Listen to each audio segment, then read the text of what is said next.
नमस्कार दोस्तों, मैं Umesh Pal the success tip में आप सभी का स्वागत है। आज हम लोग दोस्तों यूपी टेट की जो सीरीज चला रहे हैं, आज जो कि 11वां चैप्टर है यातायात और परिवहन से हम लोग देखेंगे। और इससे महत्वपूर्ण क्वेश्चन यूपी टेट में अक्सर क्वेश्चन बनते हैं।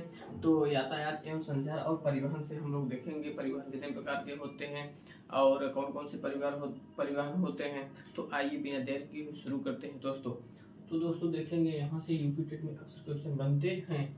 तो यातायात एवं संचार टॉपिक से देखेंगे परिवहन कितने प्रकार का होता है। तो परिवहन दोस्तों कुल 3 प्रकार के होते हैं। यहाँ से क्वेश्चन अहम बनते हैं। तो आइए देखते हैं। स्थल परिवहन, पहला है स्थल परिवहन, दूसरा है जल परिवहन और वायु परिवहन जो है कि तो ये 3 परिवहन हो गए, स्थल, जल और वायु परिवहन। तो हम देखेंगे इसमें सबसे पहले स्थल परिवहन से शुरू करेंगे। तो देखते थोड़ा सा पहले बेसिक चीजें जान लेते हैं। भारत में सड़क परिवहन वर्तमान समय में कुल लगभग जो है, तो दोस्तों भारत में सड़क परिवहन वर्तमान समय में लगभग 46.89 लाख किलोमीटर लंबा नेटवर्क है।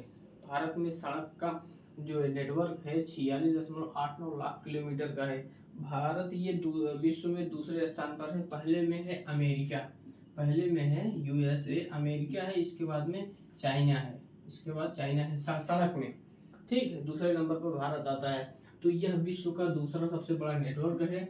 सबसे पहले यूएसए आ जाता है, इसके बाद में चाइना आ जाता है तीसरे नंबर पर। भारत में सड़क परिवहन द्वारा 67% माल ढुलाई होता है। जो है सड़क परिवहन के द्वारा ट्रकों के द्वारा जो है माल ढुलाई होता है बाय रोड, 67% माल ढुलाई होता है। और 80% सबसे ज्यादा महत्वपूर्ण यहाँ है, ये पूछता है कि 80% सड़क परिवहन से यात्रियों द्वारा यात्रा की जाती है। ये जो है 80% संपन्न यात्रियों द्वारा संपन्न किया जाता है। तो दोस्तों यहाँ से अक्सर क्वेश्चन बनते हैं और क्वेश्चन बनेगा। आइए आगे देखते हैं। तो भारत में सड़कों का नियंत्रण करता है वो केंद्र लोक निर्माण विभाग करता है। इस समय जो कि हमारे केंद्रीय सड़क मंत्री जो हैं, केंद्रीय लोक निर्माण के जो मंत्री हैं वो नितिन गडकरी साहब हैं। जो कि सड़क के मामले में इसमें भारत में देखा जाए तो लगभग काम अच्छा हो रहा है। जो नेशनल हाईवेज हैं, एक्सप्रेसवे हैं, जो स्टेट में एक्सप्रेसवे बन रहे हैं, जो राष्ट्रीय राजमार्ग है, उन पर काफी अच्छा कार्य हो रहा है। तो भारत में सड़कों का वितरण 3 प्रकार से किया गया है। भारत में सड़कों का वितरण जो है 3 प्रकार से किया गया है। तो कौन कौन सा है, तो आइए देख लेते हैं। राष्ट्रीय राजमार्ग है, जो है नेशनल हाईवे, और राजमार्ग है, स्टेट हाईवे और अन्य मार्ग है। तो राष्ट्रीय राजमार्ग जो है नेशनल हाईवे है, जो राजमार्ग है जो प्रदेश स्टेट हाईवे, और जो अन्य मार्ग है जैसे गांव की सड़कें, प्रधानमंत्री ग्रामीण सड़क योजना वाली सड़कें, शहरी सड़कें, नगरीय सड़कें, ये सारी सड़कें आती हैं। तो हम लोग सबसे पहले दोस्तों देखेंगे नेशनल हाईवे, राष्ट्रीय राजमार्ग। तो भारत में लगभग इस समय नेशनल हाईवे की संख्या 200 प्लस है। 200 से ज्यादा राष्ट्रीय राजमार्ग भारत में है। 200 से भी ज्यादा राष्ट्रीय राजमार्ग है। तो आइए सबसे पहले हम लोग देखेंगे नेशनल हाईवे NH1 देखेंगे कहाँ से कहाँ तक जाता है। तो नेशनल हाईवे NH1 जो है वो दिल्ली से लेकर के पाकिस्तान बॉर्डर तक जाता है। नेशनल NH1 ये महत्वपूर्ण है। और दूसरा है NH2 नेशनल राष्ट्रीय राजमार्ग जो 2 है वो दिल्ली से लेकर के कोलकाता ये GT रोड है, जो जिसको शेरशाह सूरी ने बनवाया था। NH4 जो है महाराष्ट्र से लेकर के चेन्नई तक जाता है। तो अब आइए देखते हैं NH5 कहाँ से कहाँ तक जाता है। ये NH5 जो है चेन्नई से लेकर के कोलकाता तक जाता है। यह भारत का तीसरा सबसे बड़ा नेशनल हाईवे है, जो कि इसकी जो लंबाई है ये 1533 किलोमीटर है। अब देखेंगे हम लोग NH6 यह कोलकाता से लेकर के हजारिया तक जाता है। इसकी कुल लंबाई जो है 1949 किलोमीटर है। यह भारत का दूसरा सबसे बड़ा राष्ट्रीय राजमार्ग है। इसके बाद देखेंगे NH7 यह वाराणसी से लेकर के कन्याकुमारी तक जाता है। यह जो है कि 7 राज्यों से होकर के गुजरता है। इसके बाद हम लोग देखेंगे, ये तो कम ही पूछता है लेकिन ये जानना जरूरी है, NH8 ये जो है दिल्ली से लेकर के महाराष्ट्र तक महाराष्ट्र जाता है, लेकिन ये महत्वपूर्ण है कि ये सबसे बिजी राष्ट्रीय राजमार्ग है, सबसे बिजी हाईवे है।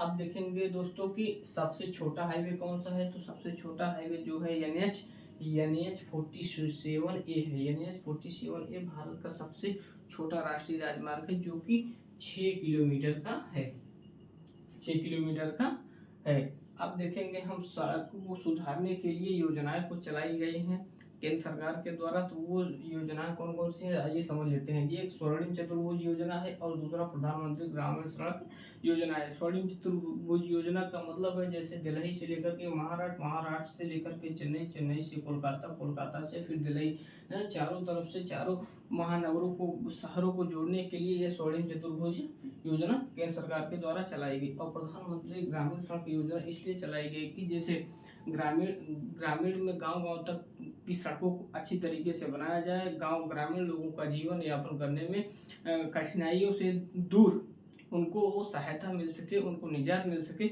इसलिए प्रधानमंत्री ग्रामीण सड़क योजना का निर्माण किया गया। अब हम लोग देखेंगे दोस्तों राष्ट्रीय जो है कि ये नेशनल हाईवे हो गए, राष्ट्रीय राजमार्ग हो गए। अब हम लोग देखेंगे राज्य के राजमार्ग जो है, राज्य के राजमार्ग स्टेट हाईवे। स्टेट हाईवे है, इसकी जिम्मेदारी पूर्ण रूप से राज्य की होती है, बनाना, उसकी देखभाल करना, इसके बाद में उसका निर्माण करना, पूर्ण रूप से इसकी जिम्मेदारी स्टेट की होती है। भारत में सर्वाधिक सड़कों की लंबाई जो है महाराष्ट्र में है। भारत में आपसे क्वेश्चन पूछेगा कि, और कई बार क्वेश्चन पूछा भी है, हाँ समझ में आया ना, कि सबसे सड़कों की सबसे ज्यादा लंबाई किस राज्य में है, तो सबसे ज्यादा सड़कों की लंबाई जो है महाराष्ट्र में है। इसके बाद में 2 नंबर पर सबसे ज्यादा सड़कों की लंबाई कहाँ है, तो ये उत्तर प्रदेश में है। विश्व में सबसे ऊंचा सड़क मार्ग कहाँ है, ये लेह और लद्दाख, लेह और श्रीनगर का ये मार्ग है। ये NH1 के नाम से जाना जाता है। यूपी में लगभग कुल नेशनल हाईवे कितने हैं, यूपी में लगभग 60 नेशनल हाईवेज हैं। और दोस्तों यूपी में कुल 13 एक्सप्रेसवे प्रस्तावित हैं, लेकिन इसमें से 6 बन गए हैं, पूर्ण रूप से चालू हैं। और दोस्तों हम लोगों ने देख लिया ये चीजें और राष्ट्रीय राजमार्ग, और आइए आगे देखते हैं। और जो अन्य मार्ग होते हैं, जो अन्य मार्ग हैं जैसे ग्रामीण इलाकों में, ग्रामीण और नगरीय इलाकों को शहरों से जोड़ने के लिए ये अन्य राजमार्गों से जोड़े जाते हैं। तो दोस्तों आइए आगे देखते हैं। अब देखेंगे हम लोग रेल परिवहन से। तो आइए दोस्तों देखते हैं कि भारत में रेल सर्वप्रथम 1853 ईस्वी में मुंबई से लेकर थाने के बीच 34 किलोमीटर तक चलाई गई, जो कि लॉर्ड डलहौजी के शासनकाल में ये 1853 ईस्वी में रेल चलाई गई। इसके बाद में दूसरी रेल कब चलाई गई, कहाँ चलाई गई, तो दूसरी रेल जो है 1854 ईस्वी में कोलकाता से लेकर के हुगली यानी बंगाल में हुगली तक चलाई गई। इसके बाद दोस्तों तीसरी रेल कब चलाई गई और कहाँ चलाई गई, तो तीसरी रेल 1856 ईस्वी में मद्रास से लेकर के आर्केट तक चलाई गई। इसके बाद में गुजरात का भारत में पहला राज्य है जहां पर पीपीपी मॉडल पर रेलवे ट्रैक बनाया गया। इसके बाद में पीर पंजाब रेलवे टनल भारत की सबसे लंबी सुरंग है, जो कि 11.2 किलोमीटर की है। दोस्तों आइए आगे देखते हैं। भारतीय रेल प्रणाली को कुल 4 गेज में बांटा गया है। कौन कौन सा गेज है, तो देखेंगे हम लोग। एक ब्रॉड गेज है, स्टैंडर्ड गेज है, और दूसरा मीटर गेज है, चौथा जो है ये नैरो गेज है। ये जो है इसकी नाप, जो रेल लाइन बिछाई जाती है इसकी ये नाप है। इस 4 प्रणालियों में इसकी जो है गेज ये नापी जाती है। तो दोस्तों अब हम आगे देखेंगे। भारत का पहला विद्युतीकरण रेल मार्ग जो है मुंबई से कोरला तक ये बनाया गया और इस पर रेल दौड़ाई गई। इसके बाद में विश्व में लंबाई की दृष्टि से भारत का रेल लाइन में और रेल चलाने की प्रक्रिया में भारत चौथे स्थान पर है। इसके बाद में भारत में सर्वाधिक रेल लाइन उत्तर प्रदेश में है। इसके बाद में दूसरे नंबर पर राजस्थान है, तीसरे नंबर पर महाराष्ट्र है। आपसे पूछेगा कि विश्व में सबसे बड़ा रेलवे प्लेटफॉर्म कौन सा है, तो सबसे बड़ा रेलवे प्लेटफॉर्म भारत में गोरखपुर जिले में है, उत्तर प्रदेश के गोरखपुर जिले में है। इसके बाद में भारत में प्रथम मेट्रो कहां से कहां तक चलाई गई, तो कब चलाई गई, भारत में प्रथम मेट्रो जो है कोलकाता में चलाई गई, कोलकाता में चलाई गई। अब देखेंगे राष्ट्रीय जलमार्ग, राष्ट्रीय जलमार्ग जी देख लेंगे दोस्तों, तो ये है नेशनल NW नेशनल वाटरवे। ये जो है इलाहाबाद से लेकर के हल्दिया तक बना हुआ है, जो कि गंगा नदी पर बना हुआ है। ये 1620 किलोमीटर दूरी तक बना हुआ है। यहाँ इलाहाबाद गंगा नदी में इलाहाबाद से लेकर के हल्दिया तक बना हुआ है। NH नहीं, NW होगा, नेशनल वाटरवे 2। अब देखें 1 और 2 है, यही दो महत्वपूर्ण है, यही अक्सर पूछा भी जाता है।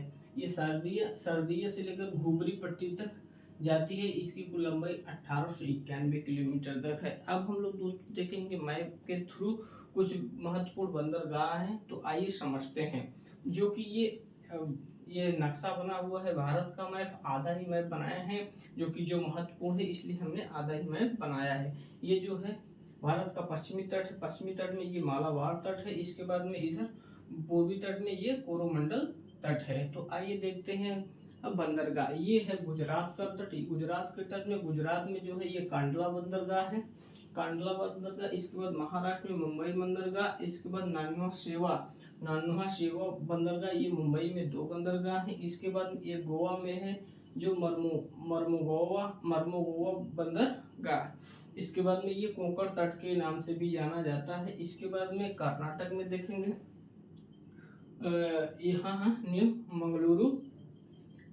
मंगलुरु बंदरगाह है, ये कन्नड़ तट भी बोला जाता है। और इसके बाद में कोच्चि तट जी केरल में है, ये जो है कि ये केरल में है। अब आइए देखते हैं दोस्तों हम लोग, इसके बाद में अब देखेंगे इस तरफ, जो कि कोरोमंडल तट की तरफ, कोरोमंडल में देखेंगे हम यहाँ तमिलनाडु में जो कि 3 बंदरगाह है। कौन कौन सा, एक तूतीकोरिन है, एक चेन्नई बंदरगाह है, एक एन्नोर बंदरगाह है।